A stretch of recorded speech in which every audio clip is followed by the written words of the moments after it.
इमरान खान ने इस वक्त अपनी सारी सियासत की बुनियाद साजिशी थ्योरी की बुनियाद पर रखी है कि इनकी हुकूमत को अमरीकी साजिश के ईमा पर ख़त्म किया गया। इनके दावे के मुताबिक इनके मुखालिफ सियासतदान और मीडिया पर्सन्स अमरीका से मिल गए और उन्होंने अदम एतमाद की तहरीक पेश की और पास करवा दी। सीनियर सहाफ़ी और तजियाकार सलीम साफ़ी के मुताबिक बदकिस्मती से पाकिस्तान के जज्बाती अवाम का एक बड़ा तबका इस झूठ को कबूल कर रहा है। तमाशा ये है कि अमरीका और यूरोप व बरतानिया में मुकीम इनके चाहने वाले बाज लोग भी इस चूरन को खरीद रहे हैं। हालांकि सुप्रीम कोर्ट ऑफ पाकिस्तान के 5 जजेस, जिसमें justice Umar Ata Bandial, justice Ejazul Ehsan, justice मजहर आलम मियां खेल, जस्टिस मुनीब अख्तर और जस्टिस जमाल खान मंदोखेल ने सोमोटो केस के तफसीली फैसले में इमरान खान की इस थ्योरी को बेबुनियाद करार दिया है। अब तमाशा ये है कि पीटीआई इन 5 जजेस में से 3 जजेस, जिसमें जस्टिस उमर अता बंदियाल, जस्टिस एजाजुल एहसन और जस्टिस मुनीब अख्तर की पंजाब हुकूमत के बारे में फैसले की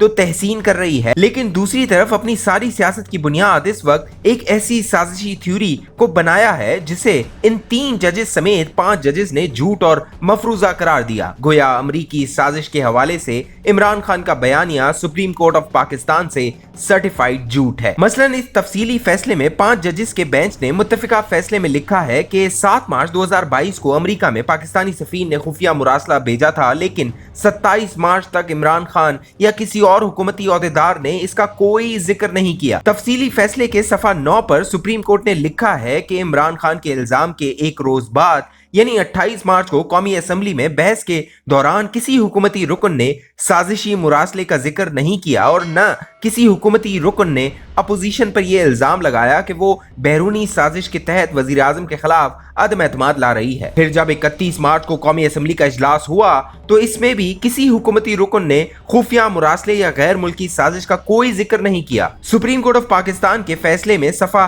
12 पर लिखा गया है कि दूसरी तरफ इसी रोज जब इमरान खान की जेर सदारत कौमी सलामती कमेटी का इजलास हुआ और इसके बारे में वजीर आजम हाउस की तरफ से प्रेस रिलीज जारी हुई तो इसमें न तो कोई ऐसी बात की गई कि अदम एतमाद की तहरीक बैरूनी साजिश के तहत लाई गई है और न इस हवाले से किसी इंक्वायरी या तहकीकात करने का जिक्र किया गया है कि जो बैरूनी साजिश और इसमें किसी पाकिस्तानी के मुलव्विस होने का तायुन करे। सुप्रीम कोर्ट के फैसले के मुताबिक जब नेशनल सिक्योरिटी कमेटी की तरफ से किसी ठोस इकदाम का फैसला नहीं हुआ तो ये इस बात की निशानदेही करता है कि शायद बैरूनी साजिश के हवाले से काफी शवाहिद मौजूद नहीं थे। सुप्रीम कोर्ट ऑफ पाकिस्तान ने अपने फैसले में सफा 32 पर लिखा है कि हुकूमती वकील की जानिब से डिप्टी स्पीकर के इकदाम के लिए दलील के तौर पर उसके बाज मंदरजात अदालत को बताए गए, लेकिन खुफिया मुरासला अदालत को नहीं दिखाया गया। सफा 36 पर एक बार फिर इस बात का आदा किया गया है कि हुकूमत की तरफ से न तो खुफिया मुरासला दिखाया गया और न ऐसे शवाहिद पेश किए गए जिससे ये साबित हो कि